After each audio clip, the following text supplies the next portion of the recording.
Hello there, and welcome back to another FeedMe tutorial. Today I'm going to show you how to set your product as not available or not available to be ordered online.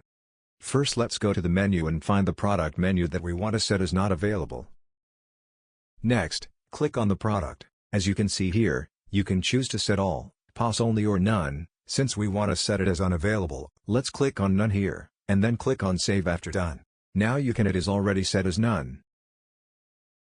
Now let's go to order and see the product menu. It will appear as not available. So now if this item is only available in your outlet only and not for online ordering, here you can set it as POS only. Click on save.